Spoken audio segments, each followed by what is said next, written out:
Madame, Monsieur, bonsoir, bienvenue dans ce journal. À la une de l'actualité, de retour en or, Cissé Cheikh Salah revient de Bakou avec le titre de champion du monde du taekwondo. L'athlète ivoirien se dit honoré d'avoir présenté la médaille ce vendredi au vice-président de la République. Timoko Meliekone lui exprime la satisfaction de la Côte d'Ivoire pour ce sacre obtenu en Azerbaïdjan lors du championnat mondial. Fin du sommet sur le nouveau pacte financier mondial, 40 leaders politiques réunis au Palais Brongniart à Paris. Le Premier ministre Patrick Achi a pris la parole. La Côte d'Ivoire a porté sa contribution à la réflexion, une initiative pour accompagner efficacement les pays émergents et ceux en développement. Aujourd'hui, vendredi 23 juin, c'est la journée mondiale de la fonction publique, une célébration qui coïncide avec la clôture des journées de la fonction publique ivoirienne. La satisfaction des usagers au cœur de l'événement, des journées marquées notamment par des panels, des décorations de fonctionnaires et agents de l'État et des partages d'expériences entre experts. C'est le oui qui l'emporte au Mali. Les Maliens approuvent le projet de nouvelle constitution avec 97% des voix. L'autorité indépendante de gestion des élections a proclamé ce soir les résultats du vote tenu dimanche dernier. Le nouveau champion du monde de taekwondo était chez le vice-président de la République, Cissé Cheikh Salah, a présenté la médaille d'or à Timoko Meliekone. L'athlète ivoirien a reçu les félicitations pour cette nouvelle consécration lors du championnat mondial de taekwondo à Bakou en Azerbaïdjan. Le reportage de Jérôme Kofi Abonet. Médaillé d'or au championnat mondial de taekwondo en Azerbaïdjan, l'Ivoirien Cissé Cheikh Salah est reçu ce vendredi au palais présidentiel de la République de Côte d'Ivoire.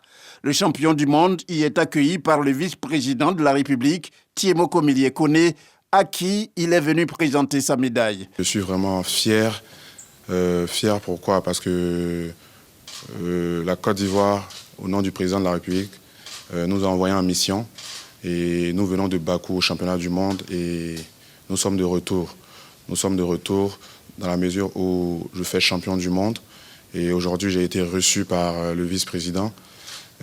C'est un énorme plaisir de travailler et d'avoir une telle reconnaissance de son pays. Et ça encourage dans le sens où nous sommes dans une année de la jeunesse, une année instaurée par le président de la République, et que ça montre aussi que quand on travaille, quand on se met au travail, quand on persévère dans le travail, il y a de bonnes choses qui peuvent arriver. Donc j'étais aujourd'hui ici pour présenter ma médaille au vice-président de la République et on est sorti très enrichi de cette audience-là. Plusieurs prix à son actif, comme par exemple le titre de champion olympique en 2016 à Rio, avant d'être sacré aujourd'hui champion du monde de taekwondo. Pour Cissé Cheikh Salah, ce succès constitue la consécration d'un rêve. Le vice-président de la République, Timoko Meliekone, et plusieurs membres du gouvernement étaient à la résidence de l'ambassadeur des États-Unis. Ils y étaient pour la célébration du 247e anniversaire de l'indépendance du pays. Au nom de l'État ivoirien, le ministre de l'Intérieur, Wagonde Diomandé, a salué l'excellence des relations entre les deux pays. Moussa Konaté. 247e anniversaire des États-Unis. L'événement est célébré en Côte d'Ivoire à la résidence de l'ambassadeur en présence du vice-président de la République, Timoko Meliekone, et plusieurs membres du gouvernement et présidents d'institutions. Une cérémonie commémorative placée sous le sceau de la jeunesse innovante. Nous célébrons ensemble la jeunesse qui représente notre avenir à tous, d'où le choix du thème de cette soirée, jeunesse innovante. Et nous sommes en phase avec le président, son Excellence M. Alassane Ouattara, qui, en déclarant 2023 année de la jeunesse, nous encourage à un développement dynamique pour un soutien aux jeunes, un soutien pour l'avenir. Les jeunes sont l'avenir. Les jeunes sont le moteur d'innovation. Au nom du gouvernement ivoirien, le ministre de l'Intérieur et de la Sécurité transmet les salutations fraternelles du chef de l'État au peuple américain, tout en relevant l'excellence des relations entre les deux nations. Les liens d'amitié et de coopération de la Côte d'Ivoire et les États-Unis d'Amérique n'ont cessé de se renforcer et de se diversifier. J'en veux pour preuve toutes les actions qui ont été menées dans ce cadre récemment. Ce sont, entre autres, la signature de l'accord Compact Development Fund en janvier 2023, la prorogation du contrat du Millennium Challenge Corporation en Côte d'Ivoire, assorti d'un montant supplémentaire de 12 millions de dollars US, le renforcement de notre dispositif sécuritaire national et sous-régional, à travers notamment le développement de la police de proximité, l'appui multiforme à l'Académie internationale de lutte contre le terrorisme de Jacquesville. S'agissant de l'AGOA, le gouvernement ivoirien se félicite de cette initiative et encourage son extension à plus de produits ivoiriens en vue d'atteindre les objectifs d'un montant de 3,5 milliards de dollars US à l'horizon 2025, tel que fixé par le président de la République, son Excellence M. Alassane Ouattara. Dans le domaine de la santé, le soutien de votre pays à travers le PEPFAR est remarquable. Jessica Davis-Ba a été nommée ambassadeur des États-Unis en Côte d'Ivoire le 8 juin 2022 par le président américain Joe Biden. Elle a présenté ses lettres de créance au président de la République Alassane Ouattara en mars dernier. Alors maintenant, en France, le Premier ministre a pris part ce vendredi à la cérémonie de clôture du sommet sur le nouveau pacte financier mondial de Paris. La Côte d'Ivoire a apporté sa contribution à la réflexion pour cette nouvelle architecture financière internationale, une initiative pour accompagner efficacement les pays émergents et ceux en développement. Alexis Ouedraogo et Ulrich Adongon sont nos envoyés spéciaux. Any comment for the press? Ce vendredi, au Palais Brongniart de Paris, fin des travaux du sommet sur le nouveau pacte financier mondial. La Côte d'Ivoire part satisfaite. Nous ferons un compte rendu précis à son excellence le président de la République qui nous a demandé effectivement de passer des messages qui ont été entendus et nous avons tout lieu de croire que dans les mois et les années à venir, les résultats et l'impact, non seulement en Côte d'Ivoire, dans la sous-région, mais sur l'ensemble du continent africain et des pays en développement. 48 heures durant, il s'est agi de repenser l'architecture financière en faveur surtout des pays en développement, en proie aux divers maux de ces dernières années. On a connu au cours des dernières années, bien sûr, le choc du Covid. Aujourd'hui, nous avons le choc de la guerre en Ukraine. Et il est évident que dans un monde qui est en perpétuel changement, d'autres défis existent, dont en ce qui nous concerne, le défi du développement, le défi de la lutte contre la pauvreté, pour lequel des ressources extrêmement importantes sont nécessaires, ressources publiques, bien sûr, d'aide au développement à des conditions concessionnelles, mais également des ressources privées beaucoup plus importantes à investir pour permettre la création de richesse, en particulier la génération de revenus pour nos jeunes qui ont besoin de mener une vie décente et digne. Alors que la Banque mondiale annonce de nouveaux instruments dans l'aide internationale, dont la possibilité d'offrir une pause dans le remboursement des dettes pour les pays en développement en cas de catastrophe, le sommet lui se solde par un accord de restructuration de la dette de la Zambie et le Sénégal lui repart avec la conclusion d'un accord pour sa transition énergétique. On reste justement de la coopération. La Côte d'Ivoire et le Ghana accordent leur violon. Les deux pays veulent renforcer les relations, les échanges commerciaux évalués à plus de 300 milliards de francs CFA, un chiffre en progression de 35%. Une coopération revisitée dans cet élément avec Didier Nguessan. En séjour au Ghana, vous recevrez ce message de votre opérateur de téléphonie mobile offrant gratuitement les réceptions d'appels dans l'espace C2AO. De même, l'émission d'appels est à un coût réduit. Une facilité de communication entre le Ghana et la Côte d'Ivoire rendue effective grâce au roaming pour lequel les régulateurs des deux pays et le ministère de tutelle ont lancé officiellement les services le 14 juin dernier à Abidjan. C'est l'un des aspects du renforcement des liens de coopération entre la Côte d'Ivoire et le Ghana. Les télécommunications, mais aussi la cacao-culture. Les deux pays représentent plus de 60% de la production mondiale de l'or brun. En 2019, la Côte d'Ivoire et le Ghana ont mis en place l'initiative Cacao Côte d'Ivoire-Ghana pour faire bloc et exiger le paiement aux industriels d'un différentiel de revenus décent de $400 par tonne de cacao. L'objectif est de mieux rémunérer les producteurs de cacao. Par ailleurs, les administrations douanières ivoiriennes et ghanéennes travaillent à la mise en place d'un système interconnecté de gestion des marchandises en transit sur les corridors pour faciliter les opérations de transit et les échanges commerciaux. En 2016, les échanges commerciaux entre le Ghana et la Côte d'Ivoire étaient estimés à plus de 562 millions de dollars, soit 337,2 milliards de francs CFA. Ils sont en progression de 35% depuis 2012. Dans le litige maritime sur une zone pétrolière à la frontière des deux pays, la Côte d'Ivoire s'est engagée en 2017 à respecter la décision du Tribunal international du droit de la mer en faveur du Ghana. Sur le plan politique, les relations entre les deux pays sont au beau fixe. En octobre 2016, le président de la République Alassane Ouattara a rendu une visite d'amitié et de travail à son homologue ghanéen. Plusieurs accords de partenariat stratégique ont été signés dans les domaines de la défense, de la sécurité, de l'économie cacaoyère, des questions maritimes et des politiques économiques, entre autres. Des accords qui ont été renforcés en mai 2017 lors de la visite d'amitié et de travail du président de la République du Ghana, Nana Akufo-Addo, en Côte d'Ivoire. En définitive, les relations entre le Ghana et la Côte d'Ivoire sont raffermies notamment sur les plans économiques et politiques. Et voyons d'autres coopérations de la Côte d'Ivoire. L'ambassadeur du Japon était à l'Office national de la protection civile.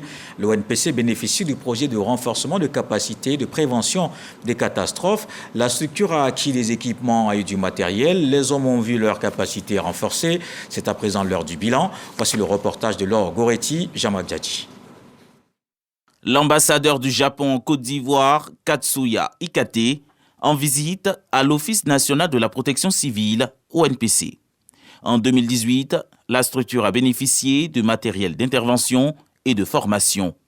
Une initiative financée par le Japon et le PNUD.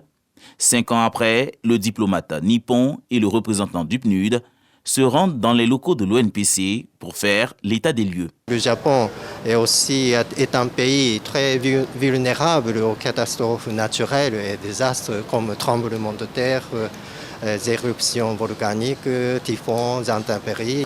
Je me réjouis de voir la valorisation de notre expérience japonaise pour faire face à ces menaces et dangers naturels qui pèsent sur la population. Le Japon a renforcé les capacités opérationnelles des 5 centres de secours à travers un projet qui a pris fin en 2021. Et en raison du devoir de redevabilité, nous avions invité le Japon et le PNUD, qui étaient les acteurs, à venir voir avec nous dans quel état se trouvent les infrastructures, dans quel état se trouvent les appuis qui nous ont apportés dans le cadre du renforcement des capacités de ces 5 centres de secours. Le soutien à l'ONPC rentre dans le cadre du projet de renforcement des capacités de prévention des catastrophes pour l'amélioration de la protection civile en Côte d'Ivoire. Le projet de renforcement des capacités techniques et opérationnelles de la protection civile Japon-PNUD a ciblé les centres de secours d'urgence du Lodjibois, de l'Agnébitiassa, du Cavali, du Worodougou et de la Bagoué. Après la protection civile de son côté, la Corée soutient la recherche scientifique. Le ministre de l'Enseignement supérieur et l'agence coréenne de coopération, la COICA, ont signé un protocole d'accord. C'est donc la mise en œuvre du projet de renforcement des capacités de l'enseignement supérieur dans le domaine des TIC et l'amélioration de l'environnement de la formation digitale à l'université Félix Houphouët-Boigny. Un financement d'environ 6 milliards de francs CFA. Frédéric Oulaï, Jean-Marc Djadji. Signature et échange de parapheurs entre le ministère de l'Enseignement supérieur et de la Recherche scientifique et la Corée à travers l'Agence internationale de coopération Côte d'Ivoire, la COICA. Cette convention officialise le projet de renforcement de capacité de l'enseignement supérieur dans le domaine des TIC et l'amélioration de l'environnement de la formation digitale de l'université Félix Houphouët-Boigny. Mais ce projet qu'aujourd'hui les deux parties ont signé est d'autant plus significatif parce que la Corée a réussi à réaliser sa croissance économique en développant les ressources humaines. Donc j'aimerais que ce projet contribue au renforcement et au développement du capital humain en Côte d'Ivoire. Soumis par l'université Félix Houphouët-Boigny, ce projet d'environ 6 milliards de francs CFA sous forme de dons va durer 5 ans. Il permettra de créer un centre dédié à l'incubation, à la technologie et à la formation mobile des ressources humaines. Ce projet a 3 composantes majeures dans sa mise en œuvre. Une première composante qui porte sur le renforcement des capacités d'enseignement et de recherche-développement en matière de TIC. Et une deuxième composante qui porte sur la mise en place d'un réseau local de très haut débit et d'un centre de données, un data center. Et une troisième composante qui porte sur la réalisation d'un centre d'innovation en TIC qui est tourné vers la mise en œuvre disons, des résultats de la recherche en matière de TIC. Nous sommes de plein pied non seulement dans la formation de ressources humaines de qualité pour le développement de notre pays, mais également dans la mise en place d'un système de recherche qui répond de façon concrète aux problèmes de développement qui se posent à la Côte d'Ivoire. Modèle de développement, la Corée veut accompagner la Côte d'Ivoire à travers ce projet. Il prévoit la fourniture d'équipements, de logiciels et constitue le pilier du plan national de développement 2021-2023. Le ministre de l'Emploi et de la Protection sociale porte à la connaissance des populations vivant en Côte d'Ivoire qu'en application du décret du 4 novembre 2011 modifiant et complétant l'article 2 du décret du 7 mars 1996 déterminant la liste et le régime des jours fériés, le mercredi 28 juin 2023, jour de la fête de la Tabaski, l'Aïd el-Kébir, est déclaré jour férié et chômé sur l'ensemble du territoire national pour les signataires de la Convention collective interprofessionnelle du 20 juillet 1977 et conformément aux dispositions de l'article 64 de la dite convention, le jour de la fête de la Tabaski est déclaré jour férié, chômé et payé. Aujourd'hui, vendredi 23 juin, c'est la journée mondiale de la fonction publique, une célébration qui coïncide avec la clôture des journées de la fonction publique ivoirienne. Les responsables de l'administration publique veulent des fonctionnaires au service des usagers. Plusieurs temps forts ont marqué ces journées, notamment des panels, des décorations de fonctionnaires et agents de l'État, des partages d'expériences. On voit le reportage avec Grace Kando. La journée mondiale de la fonction publique célébrée ce vendredi 23 juin. En Côte d'Ivoire, elle est marquée par la cérémonie de clôture des journées de la fonction publique dont les activités ont démarré depuis le 27 mai pour cette 3e édition des innovations.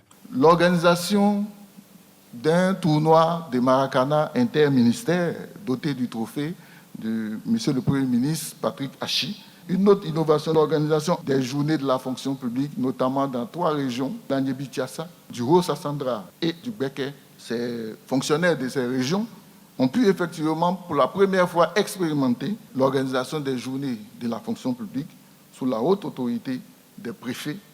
Des journées mises à profit par les fonctionnaires et agents de l'État à travers des partages d'expériences.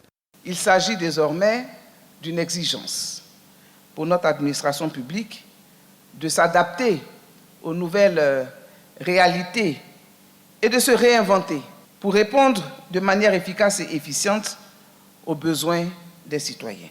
Je nous engage à nous investir dans le renforcement des capacités de nos fonctionnaires, à favoriser l'adoption des nouvelles technologies, à encourager l'innovation.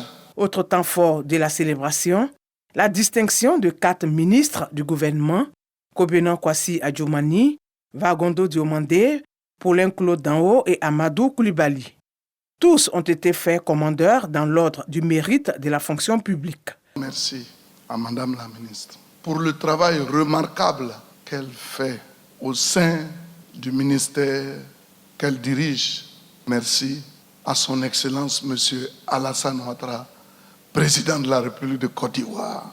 Merci à tous les fonctionnaires de Côte d'Ivoire. En tout cas, nous sommes ensemble pour mener le combat du développement et faire en sorte que les fonctionnaires de Côte d'Ivoire puissent disposer d'un minimum pour faire face à leurs besoins quotidiens.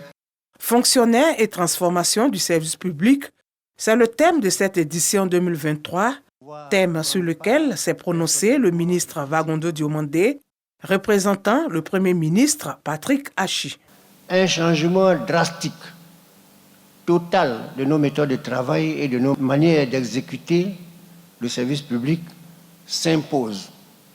Il nous faudra désormais rassurer la population, renforcer la confiance des bailleurs et partenaires techniques et financiers et faire face aux défis contemporains des mutations sociales de notre époque. De nombreux fonctionnaires récompensés à travers une tombola, dont le plus gros lot, une villa remportée par un retraité du ministère des Eaux et Forêts. Et l'actualité, c'est aussi la journée mondiale des veuves, celle de la communauté Koubé, ont le soutien du maire d'Angopoulin. Il leur offre gîte et couvert à l'occasion de cette célébration. Elles ont exprimé justement leur gratitude dans le quartier d'Abobodoumé. Générosa Kouadio. Les averses tombées sur la ville d'Abidjan ce vendredi n'ont pas entaché la célébration de la journée mondiale des veuves. C'est avec verve que les veuves de la commune d'Atekoubé se sont donné rendez-vous pour communier avec le maire de la commune, Paulin Claude Danhaut. Vu tout ce qu'il fait pour nous, nous avons vraiment décidé cette année-là, vraiment de lui rendre hommage, de lui dire merci. Il a eu à scolariser nos enfants et le plus souvent, il nous donne des vivres pour nous soutenir financièrement. Celles qui sont malades, il les assiste. Il fait beaucoup pour nous. Beaucoup pour elle, mais pas assez pour Paulin Claude Danhaut. Aujourd'hui encore, il fait parler son cœur. Vous avez souhaité avoir des activités génératrices de revenus pour pouvoir vous prendre en charge. J'ai donc décidé aujourd'hui de vous offrir 10 millions de francs pour acheter des broyeuses et des lessives. Je prie Dieu que vos activités génératrices de revenus vous permettent d'avoir les moyens pour vous occuper de vos familles. Je vous donne l'assurance que vous pouvez compter sur moi, comme vous l'avez fait par le passé. En plus de la somme de 10 millions de francs CFA, le premier magistrat de la commune d'Atekoubé offre aux veuves une subvention de 5 millions de francs CFA afin de subvenir à leurs éventuels besoins sanitaires. Un instant sur la fête de la musique. Tous les 21 juin, la communauté internationale met en avant les sonorités musicales au plan international. La musique occupe une place importante dans la culture ivoirienne. Ce soir, nous ferons une immersion dans la musique urbaine, en particulier le rap ivoire. Le rap connaît depuis quelques années une évolution notable avec l'arrivée de plusieurs femmes rappeuses et elles sont, vous allez le voir, très talentueuses. Ces dames ont réussi à imposer leur style et à se positionner dans le monde très masculin du rap ivoirien. Maria, Kidzi et Drea en sont des illustrations parfaites. La montée en puissance des femmes dans le rap ivoirien, un dossier de Sephora Zegui.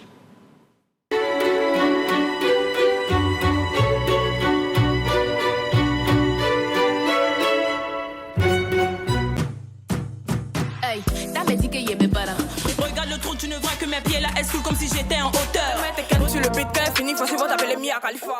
La musique, l'art de s'exprimer par l'intermédiaire des sons. Cette science est célébrée dans ce mois de juin partout dans le monde à travers la fête de la musique. En cette célébration, tous les genres musicaux ont leur place, notamment les rythmes urbains en Côte d'Ivoire. Bienvenue dans l'univers du rap féminin. Après l'épisode de Sister Val, Priska Inash, une nouvelle génération d'artistes est en train d'éclore sur les scènes ivoiriennes. On aime se mettre sous, on aime l'oseille, en effet. Malcolm, autant de questions d'actualité. Après plusieurs années de léthargie, il faut attendre les années 2012 pour voir un regain d'intérêt des femmes pour le mouvement hip-hop. Les femmes ivoiriennes s'intéressent de plus en plus à la musique et sont nombreuses à vouloir faire du rap. Malgré son côté très masculin, le rap n'a pas échappé à cette tendance. Ces nouvelles figures viennent donner une nouvelle dynamique au game. Nous vous emmenons dans l'univers des filles du rap ivoire. Riviera Palmeret, c'est ici que vit Kidzi à l'état civil, Muriel Niali. Bonjour la RTI. Fille de parents eux-mêmes musiciens, c'est très jeune qu'elle est chopée par le hip-hop. ses influences le rap américain. Je me suis lancée concrètement dans la musique à partir de 2017. Et si je me rappelle bien, c'est en 2018 que j'ai sorti mon tout premier freestyle qui, par la grâce de Dieu, j'ai été félicitée par tout le monde. Son style musical uni et ses relents satire et ironie résonnent auprès de nombreux auditeurs ivoiriens. Pour notre jeune rappeuse, ce genre musical est un moyen d'affirmation qui est tout de même parsemé d'embûches. Jedidja, sa sœur aînée, nous explique comment Kidzi a su imposer sa musique à toute sa famille. Au fur et à mesure qu'elle grandissait, on s'est rendu compte que c'est vraiment quelque chose qu'elle veut faire. Mais comme bons parents, comme bonne grande sœur, on lui a dit « Focalise-toi dans un premier temps sur tes études. Et après, on verra pour la musique. » Jeune diplômée en ressources humaines et communication, Kidzi baigne dans un environnement dominé par le rap.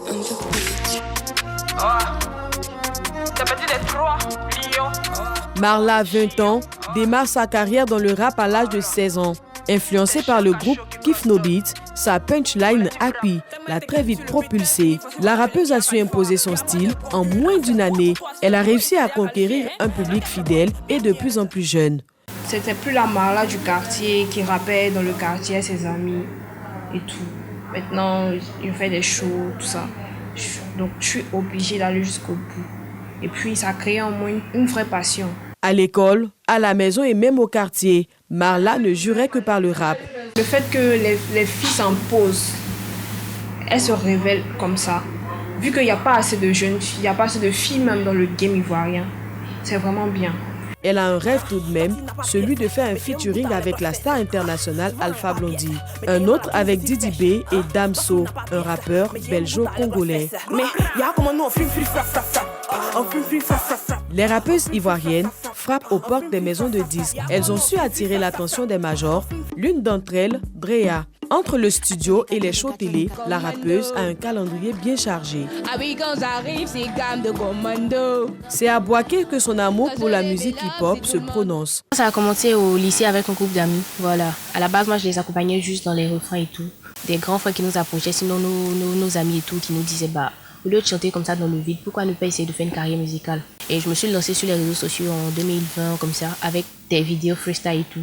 Donc c'est la première vidéo qui a été virale et puis depuis lors, c'est Drea la rappeuse. Drea a su s'imposer dans cette musique, bien qu'étant étudiante. Je pense que les études que je fais, la musique que je fais, il y a quand même un lien, voilà.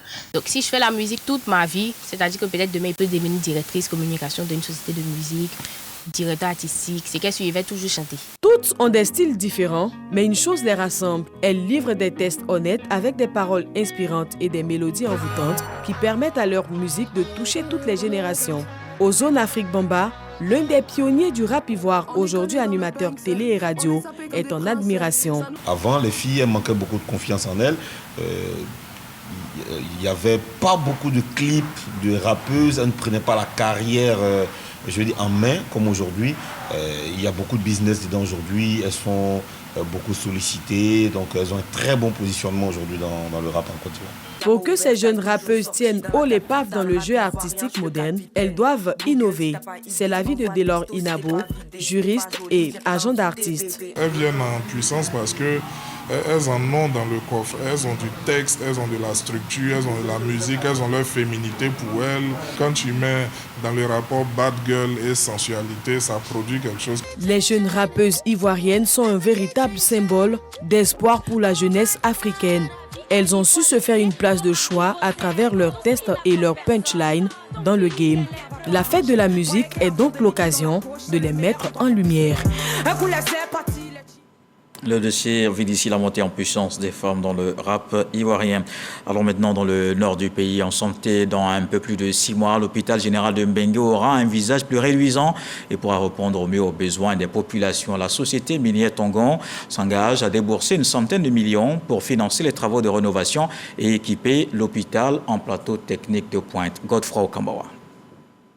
À travers cette signature de convention, la société propriétaire de la mine de Tongon s'engage à décaisser plus de 200 millions de francs CFA pour la réhabilitation de l'hôpital général de Mbengue dans la région du Poro. Elle assume ainsi sa responsabilité sociétale vis-à-vis des populations. Les travaux de rénovation concernent entre autres l'infirmerie, la maternité et le district sanitaire. Le plateau technique de l'édifice sera également renforcée. Chacun est concerné par la santé. Chacun peut venir ici pour se faire soigner. Cette distance est plus proche que Korogo ou Bouaké. Si le centre est réhabilité, je pense que ça contribuera, à plus de 80% à s'occuper de nos populations. La réhabilitation de l'hôpital général de Mbengue est lancée pour une durée de 6 mois. Que de bonheur pour le personnel soignant et les populations à l'idée de savoir que le système sanitaire connaîtra une amélioration. À travers ce don, c'est du matériel qu'on aura, c'est des bâtiments qu'on aura et tout ça va contribuer en fait à offrir une meilleure qualité de soins. Et donc c'est avec beaucoup d'impatience que nous attendons donc la livraison de ce projet pour le bien de la population. Depuis le début de l'entrée en production de la mine de Tongon en 2010, ce sont plus de 9,6 milliards de francs CFA que la société minière a consacré au volet développement communautaire des populations des villes et villages environnants. 1 milliard a été exclusivement attribué au domaine de la santé. On reste dans le nord. Le député de Ouangolo s'est rendu dans plusieurs localités du département. Traoré Idrissa a rencontré les populations. Il leur a demandé de cultiver la solidarité et promouvoir la cohésion sociale des valeurs à entretenir pour la poursuite des actions de développement. Charles Tatou. Torla, c'est le village dans le département de Ouangolo. Ici, les femmes et les jeunes ont compris la nécessité des groupements coopératifs et associatifs. Un système organisationnel en faveur de la lutte contre la pauvreté dans les villages, aussi apprécié par les élus et cadres de la région. Pour permettre la pérennisation de leurs activités génératrices de revenus, le député de la circonscription de Ouangolo-Kawala y a effectué une visite de travail.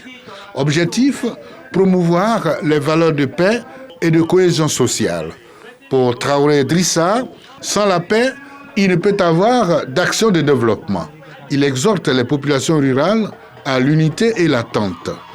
Des messages de paix et de cohésion sociale suivis de dons, de bâches, de chaises et d'ustensiles de cuisine aux différents groupements associatifs. Vous savez, partout où il s'agit de vivre ensemble et de cohésion, nous sommes à ce rendez-vous parce que c'est le plus important des rendez-vous. Donc nous sommes heureux d'être ici. À la jeunesse, je leur dis de regarder dans la même direction que les sages. Nous remercions Antoine Sergio parce que vraiment c'est quelqu'un qui a fait beaucoup de dons à notre village. Vraiment, que ce soit vraiment du côté matériel ou financier. En tout cas, c'est quelqu'un qui œuvre beaucoup en tout cas pour l'association, qui œuvre en tout cas pour la cohésion sociale. Remise officielle des dons et prestations des danses du terroir ont marqué la fin de la visite de travail. Dans le reste de l'actualité ce vendredi, veille de la présidentielle en Sierra Leone, le pays fait face à des défis en matière de développement tels que la réduction de la pauvreté, l'amélioration de l'emploi, la consolidation de la paix. Les populations se prononcent sur ce qu'elles attendent du nouveau président. Envoyé spécial à Freetown, Sidonie Davila, Fernand Conan. Alors que la Sierra Leone se prépare à une élection présidentielle cruciale ce samedi, le pays fait face à des défis aussi nombreux que variés. J'attends du nouveau président qu'il baisse les prix des denrées alimentaires dans ce pays. La situation est due à la valeur du dollar qui rend le business difficile dans ce pays. J'attends du nouveau président qu'il ait un leadership parce que les années antérieures, les choses ne se sont pas bien passées. Je souhaite que les élections se déroulent dans le calme et la sérénité. Pas de problème, pas de violence. Le président nous assiste dans la prise en charge de la scolarité des enfants parce que nous payons beaucoup pour ça. Les jeunes constituent une part importante de la population sierra-léonaise. Ils expriment des besoins uniques. Tout ce que nous voulons, c'est un plan pour l'avenir. Un avenir meilleur des jeunes dans ce pays, parce que nous souffrons énormément. Nous venons de familles pauvres. Ce que je veux, c'est bien m'habiller, bien dormir, me réveiller. Pour cela, on a besoin d'élections crédibles. Pour l'instant, il n'y a pas de travail. Là où on a essayé plusieurs voies, mais il n'y a pas d'issue pour le moment. Nous sommes heureux que ces élections se déroulent demain. Les choses sont vraiment difficiles. Même la nourriture quotidienne est un problème. On souffre énormément dans ce pays.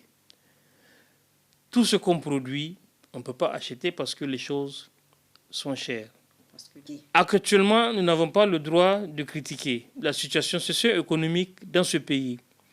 Dès que tu parles, tu es poursuivi ou arrêté. Quand tu regardes la situation socio-économique, l'avenir est vraiment sombre. Selon ces populations, en surmontant ces défis, le futur président qui sera élu ce 24 juin pourra ouvrir la voie à un avenir meilleur pour la Sierra Leone et ses citoyens.